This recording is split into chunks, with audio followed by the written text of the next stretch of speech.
কংগ্রেস সাংসদ রাহুল গান্ধী সম্পর্কে বেনজির কটু শব্দ ব্যবহার করে চাপে পড়লেন বিরোধী দলনেতা শুভেন্দু অধিকারী। কংগ্রেসের ন্যায়যাত্রায় উপস্থিত রয়েছেন রাহুল। সোমবার সেই যাত্রা বাংলা ছেড়ে বিহারে গিয়েছে, আবার আসার কথা রাজ্যে। এরই মধ্যে প্রকাশ্যে কটু শব্দ ব্যবহার করলেন শুভেন্দু। তারপরেই রাজ্য জুড়ে বিভিন্ন থানায় শুভেন্দুর বিরুদ্ধে এফআইআর করার সিদ্ধান্ত নিয়েছে কংগ্রেস। দলের নেতা তথা গান্ধী পরিবারের সদস্য সম্পর্কে এমন শব্দ ব্যবহার অসম্মানজনক বলেই দাবি কংগ্রেসের।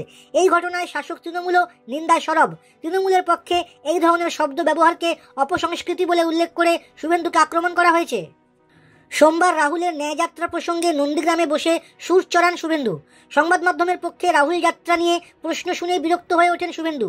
এরপরেই বলেন, গত 4 দিন ধরে প্রশ্ন করে যাচ্ছেন রাহুল গান্ধী কে হরিদাস পাল একটা। এরপরে একটি অশ্লীল শব্দ ব্যবহার করেন শুভেন্দু।